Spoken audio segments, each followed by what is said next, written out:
So, back again with another video.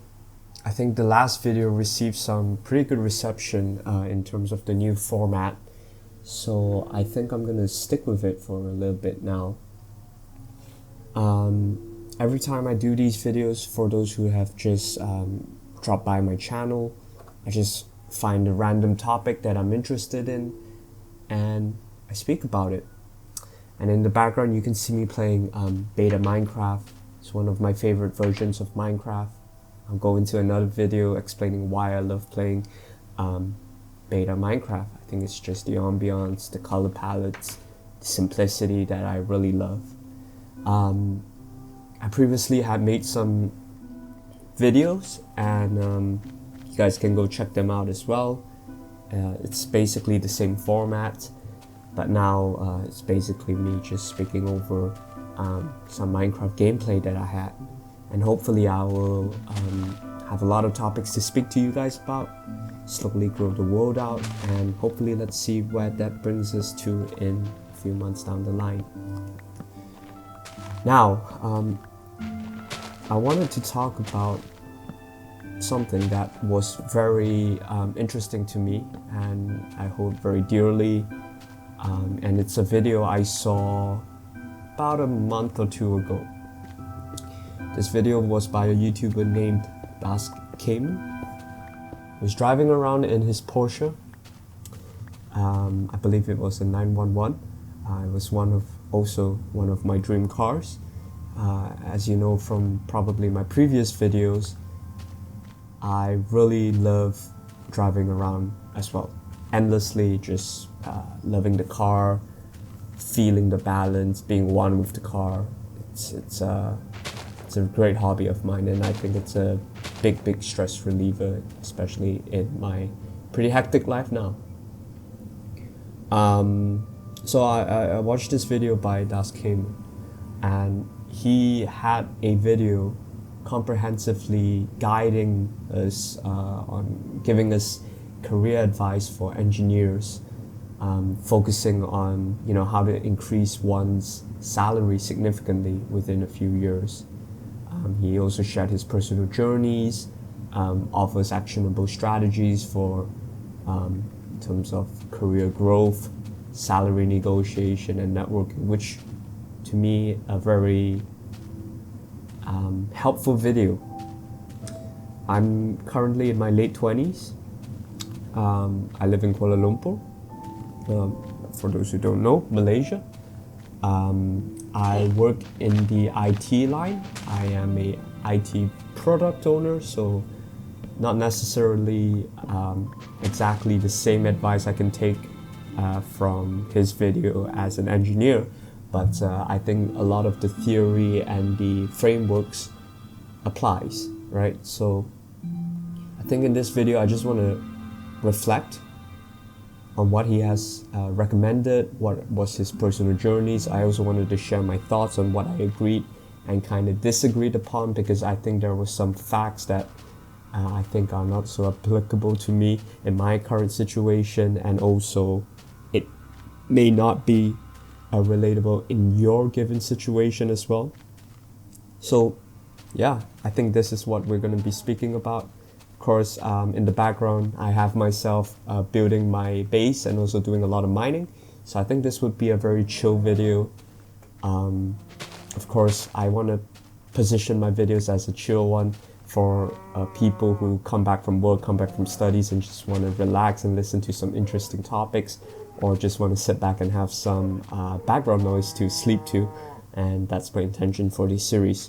So before we jump in, get cozy, get a drink, and yeah, listen along. So I'm gonna break down this his video a little bit, and I'm gonna say what he has said in the video. I'm gonna give my thoughts as well, and I'm gonna see if it kind of relates to what I've gone through, and what will I take from it, moving forward. For some context, I've been working now for about 5 years. I went from earning about, starting from my internship, very low paid internship, about 1,000 ringgit, which is about 200 USD. I know in Malaysia we have a very, very weak currency, so yeah, that's one of the big cons of working in Malaysia, but of course there are a lot of other pros of working in Malaysia as well. Which is not the main gist of the video, so I will not dive too deep into that, but basically I started off with about 1,000 ringgit, and I was able to grow my salary now to about 8,500 ringgit or so. Which is, at my age, I would say a pretty decent salary. I wouldn't say it's the upper quartile. I would say it's above average, and yeah, I pretty much worked my butt off to get here, and I really relate to a lot of the things that the video has mentioned about as well.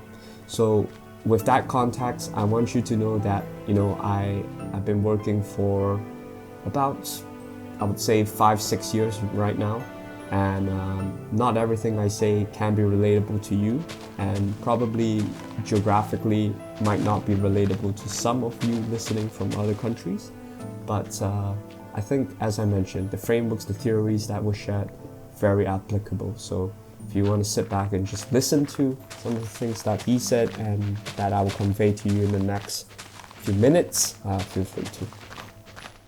So he starts the video off with also introducing himself, of course, and he's an engineer. He's making 6 figures now, which I am as well, so I can kind of relate to that, but I think, you know, in his words, it's very respectable, the things that he has done to reach that kind of level in his career, and I think I have a lot to learn from it. So he began with mentioning defining your dream and working backwards, right? I think the thing he really stamped on is start by envisioning your ideal lifestyle and financial goals, then identify a career path that can help you achieve them.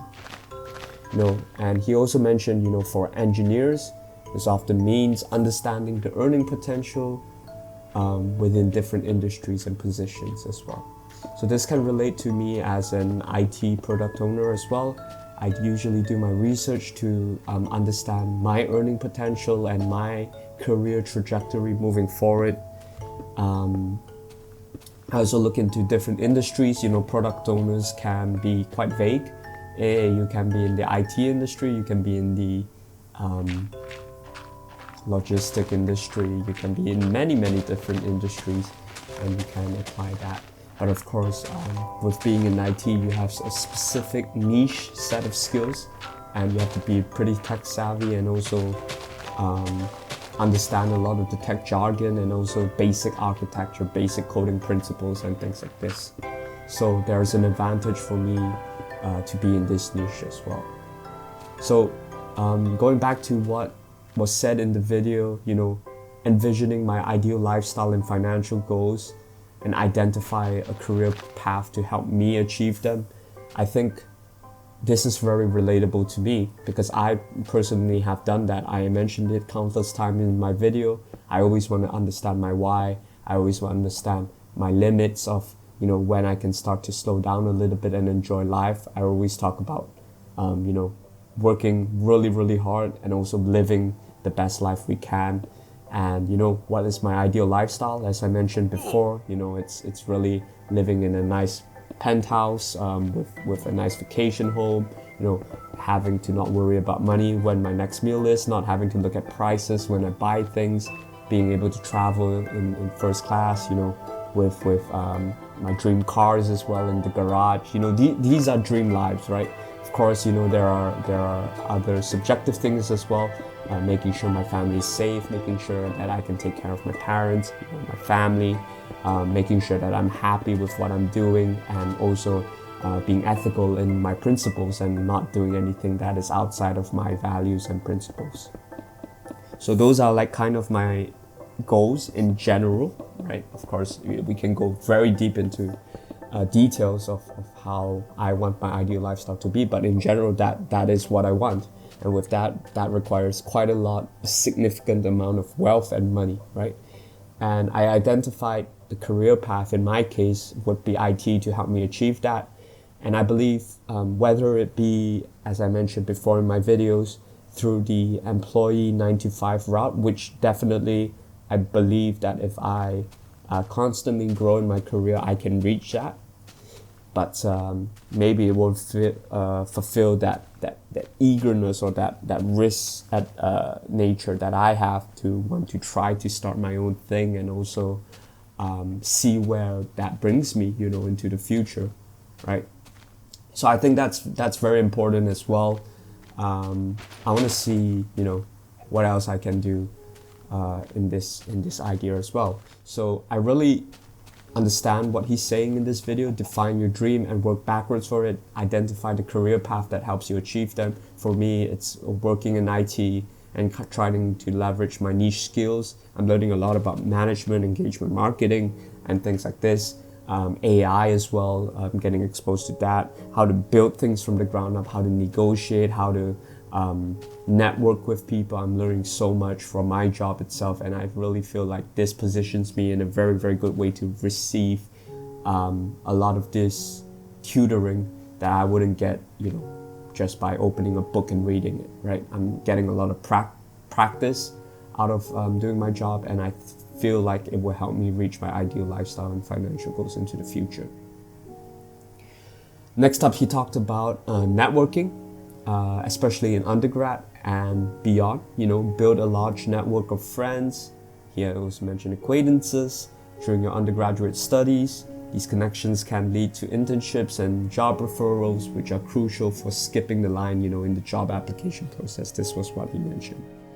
Now, personally, I am quite an introvert, and I don't want to use that as a crutch or as an excuse to say that I didn't grow my network in my undergraduate. I feel like growing your friend base in undergraduate just for to find ways to take advantage of getting into interviews, to me sounds a little bit shallow. Of course, the intention of having friends is to really build deep, meaningful relationships with them and also understand them in a deeper level. I don't think the video or Das Cayman in this case meant it in that sense where you're taking advantage of this person and just getting to know them to get into the door and get into the interview. I don't think that's where he was going with it.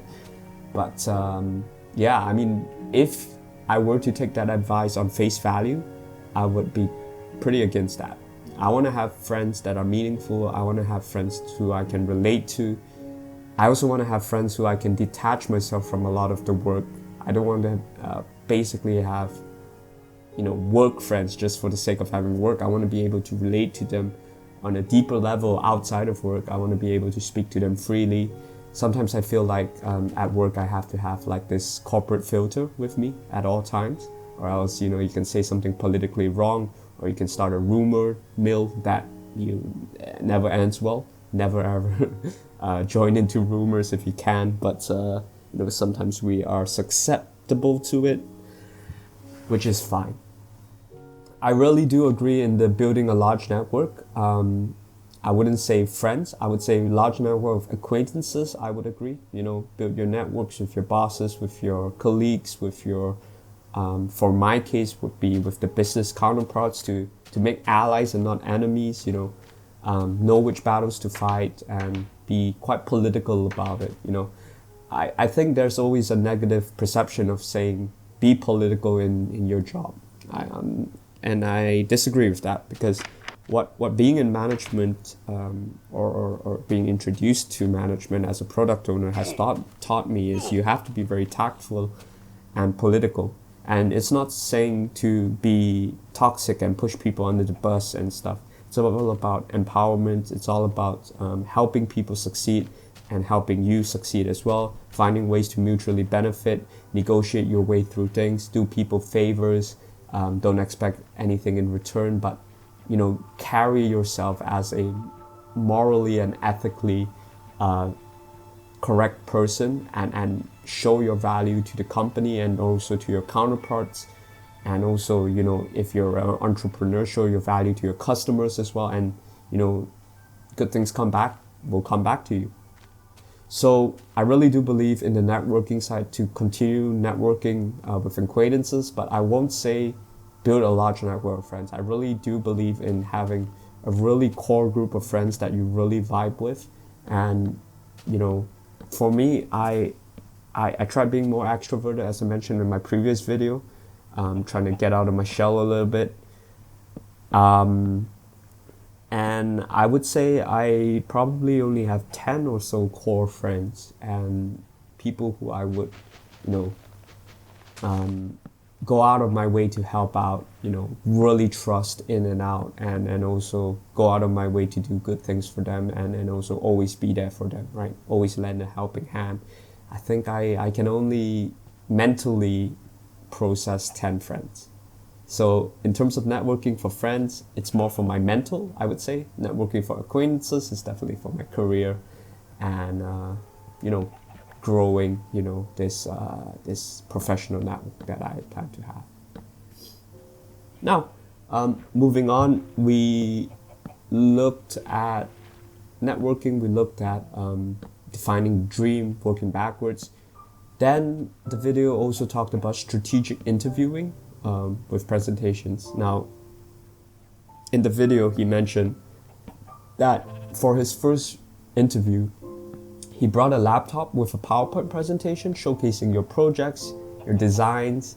He said that he made a DIY tire rack that he built on CAD, he prototyped, he kind of implemented it, which was pretty cool. I think that's a definitely different way of doing interviews, and applied engineering skills to his interviews to impress the employers in this case.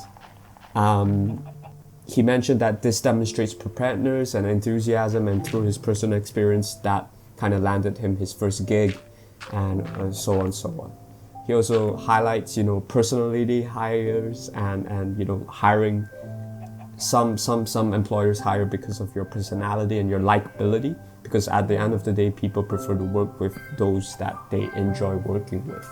So, to me, my interviews didn't go so enthusiastically. I think I did interviews the very casual way, and for me, it usually worked out pretty fine. He also mentioned something that was interesting, which was interview every single month. I'm not sure how he finds the time to do that, but for me personally, now in enjoying my time doing some YouTube, and my master's taking a toll on me, and having relationships with my friends, family, and also my girlfriend, and also wanting to wind down towards the end of the day, and also putting my all into my work. I don't really have time to really even think about interviewing monthly. And that's not to say that I won't heed that advice in the future. I think it's a good thing to really practice your interviewing skills. I think YouTube kind of helps me with that, because I feel like I can speak on the fly better and elaborate things in a more focused manner. So I try to do it in a different way. I do agree with something he said. Interviewing doesn't mean you're not loyal to the company. I think loyalty has to go both ways. A company can easily replace you if they need to. And I already seen this in my company from time to time. If the company is not doing so well, cost-cutting measures come into play. Sometimes, the company takes priority. In this case, the company will always think of themselves before they think of you. So I think loyalty goes both ways. You always have to think of yourself first before you think about your company. And that means if you need to practice on your interviewing skills, you have to practice. Now, would I do what he recommended and go into the interview for PowerPoint presentation and stuff? Yes, I would take that. I will also create some, Git, show my Git projects, show my my resume, show my skills and everything like that in a presentation, that's something I would definitely pick up and bring if I were to interview again. However, I wouldn't push it on the employer. I'll tell you a story. One of the interviewees that was quite promising, he went to the next round. I signed it off. He went to the next round. And when he was interviewing with my, I believe this was my boss's boss, he brought a PowerPoint. I'm not sure if he watched this video too, but he brought a PowerPoint. He did this whole clicker thing. And my boss's boss hated this so much because he wanted to get to the crux. He was a very straightforward guy. He wanted to know what is expected, what he needs to know. He doesn't want to hear all about the fluff, like introducing yourself and going through all those stuff, right? So there's a really right place, right time for these presentations. And I think that candidate probably didn't read the room well enough and kind of went on a whole tangent that really pissed off my boss's boss, and hence he didn't make it through that round, right?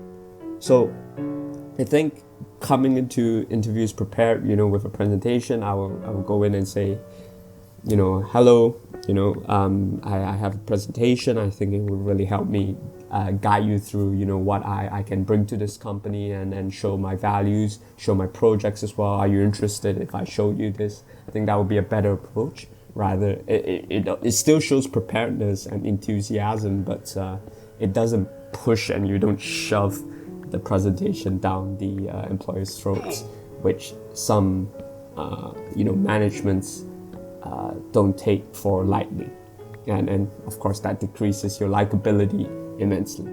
So I'll take pieces of this advice into the future, and if I start interviewing again, I think that'll be a pretty good tool to have in my tool belt. Next, he also talked about grinding in your internship. He mentioned that your internship is a crucial period, to make a name for yourself. Hard work, dedication during this time will pay dividends in your career. Now, I was super burnt out in my internship. I was in the wrong industry, I believe. I was in the wrong culture of the company. And I think the company didn't have a very good plan of how that internship should have ran. It was a very startup business, so I had many hats. I was expected to work overtime without extra pay. I was expected to travel to a very, very obscure location, again without pay. I had a very gray job scope. And all in all, this made me super, super uncomfortable and super, unpassionate about the job. Heck, I worked my butt off. I really put in the extra effort to make things right. Really still, even though I was unpassionate about the job and really hated it, I still put in 110%, and I showed up every day and I gave my best. I was offered a full-time position in that internship. I didn't go for it, and then I went to my next job. My next job, again, it was better. I think I had a clearer scope. However, it was a consultancy job, and again, the scopes were pretty unclear. Overtime was immense.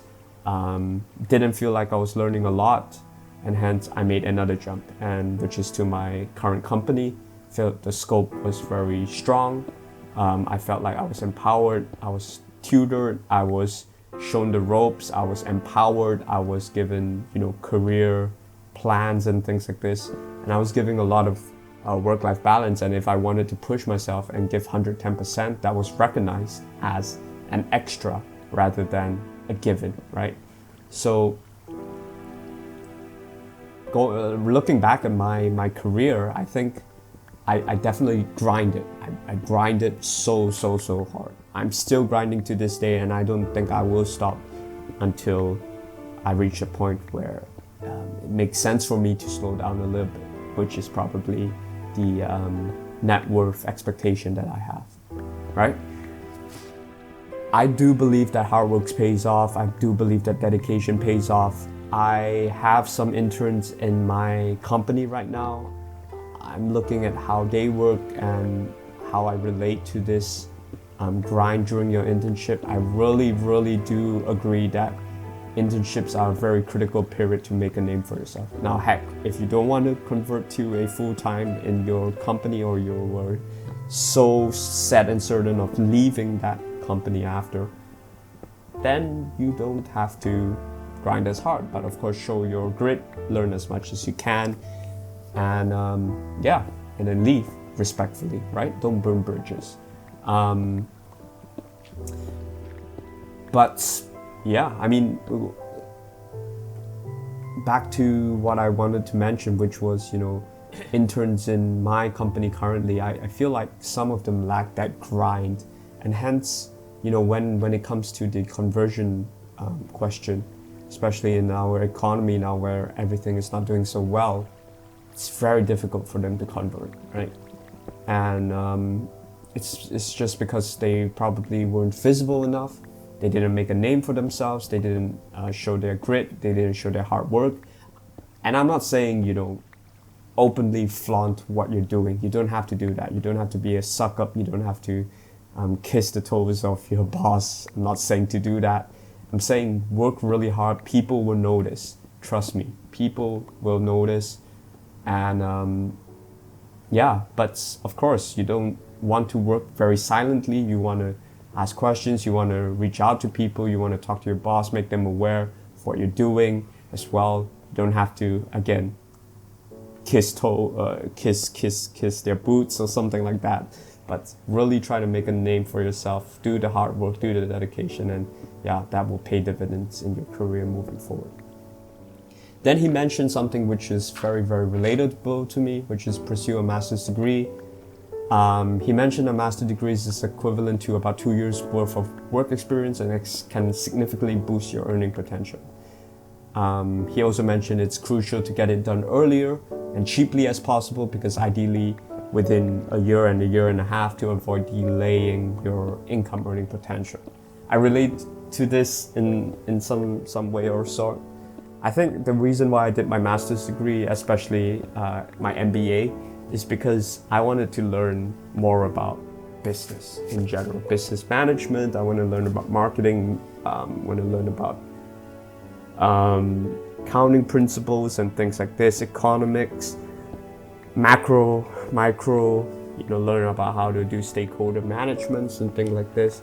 But the more and more I go into the master's degree, I realize that theory is so subjective and you don't learn much about it.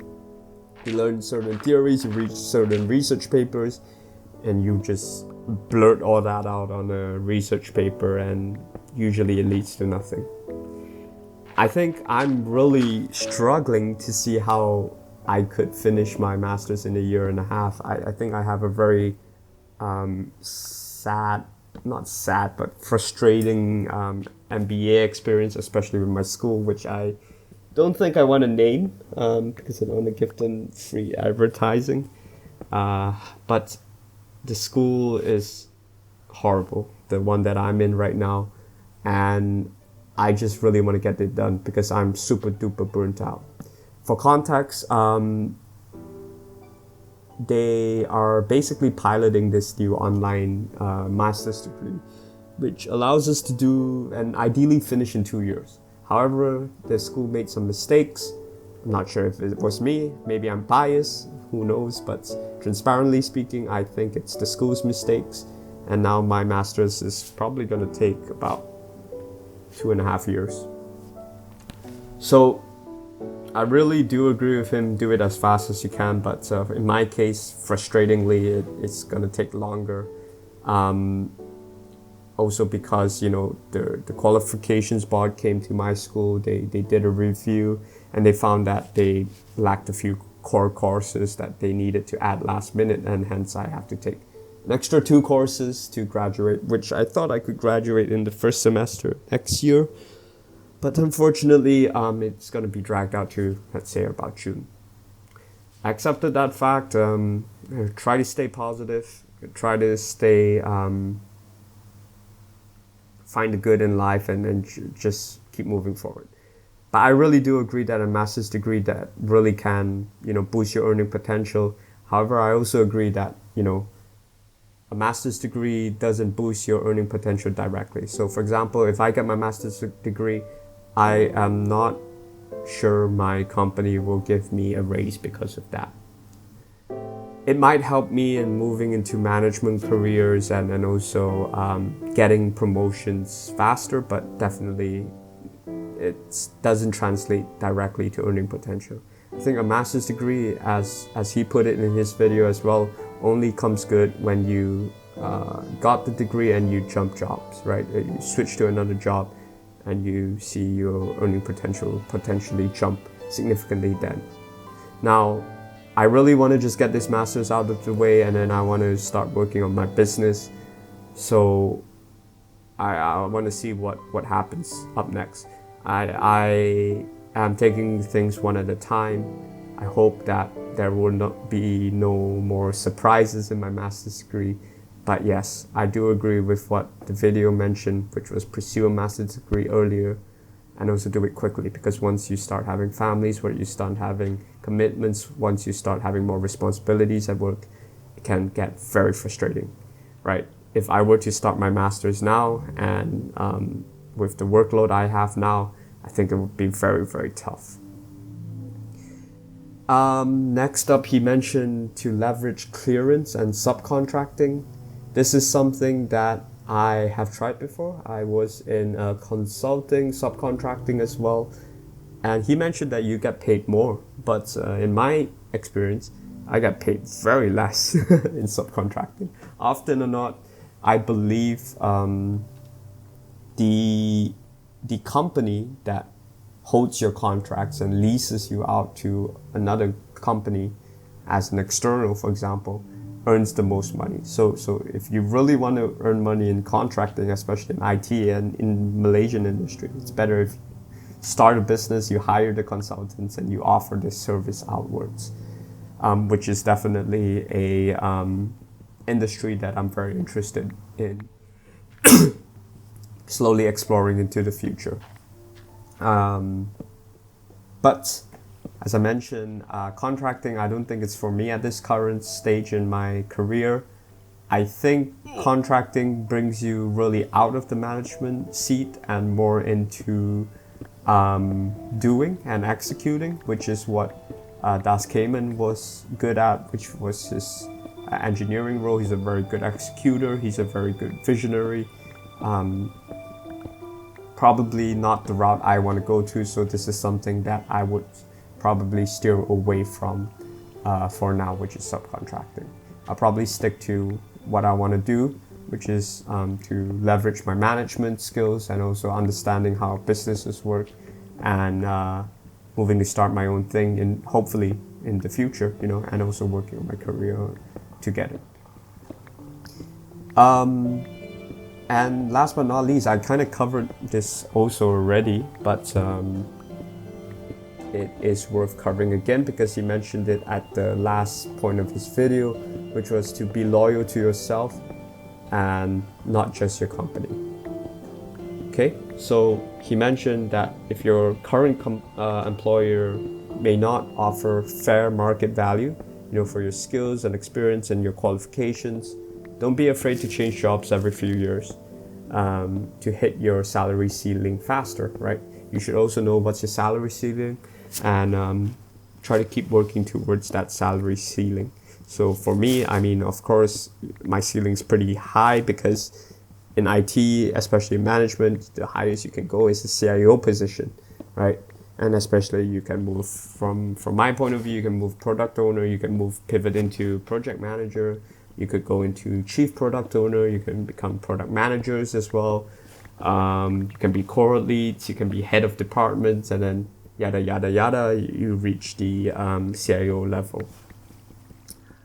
So I think I really relate to this. Be loyal to yourself, not just your company. As I mentioned in the past, personal experience, I've seen my company done some pretty interesting stuff in terms of silently laying off people, which is meaning that they probably close their departments, forcing people to move to other parts of the company, and or forcing them to move into another country that they didn't want to go to, and hence this is what I call kind of soft firing in one way or another. Okay, so I really do believe that if you feel like your employer is not offering you fair market value for your skills and your experiences, again, your qualifications as well, then it's very, very valid that you continuously interview and you find a new job that is able to offer you the opportunities and also the salary that you need, right? I fully align with this fact, and I will do it in the future. I will review it once my master's is done, because I think the increment that I probably will get looking into next year will not be so significant, because as I mentioned before, the economy is not doing well. My company probably not doing so well as well. So yeah, you just gotta face the music, face the reality, see how the job market is doing, and kind of do what's best for yourself, and always trust your gut, right? Right, so that's it. I mean, this video by Das Cayman is a godsend. I think it's one of the best videos I've seen in my entire life. So if you have the chance, please go by his video, have a watch for yourself, see if you kind of align with my thoughts as well. But yeah, career growth, salary negotiation, networking, all of these things are very important in our 20s, in our 30s, and also heck in 40s, 50s. It's always important. It's always important to be very transparent, very aware of your earning potential, and also try to get the most out of it. Anyways, today is a Friday. I took the day off. It's the end of the year. Personally at work, I am closing a lot of stuff, but the requests keep coming in. Business doesn't let us sleep one day or slow down one day. Even with Christmas around the corner, new requests are coming in. But this is work. Try to decouple work with my vacations a little bit. So I'm trying to record this video as a form of therapy for myself. And I really hope you did enjoy. I hope you took some factoids away that would be beneficial for you moving in the future.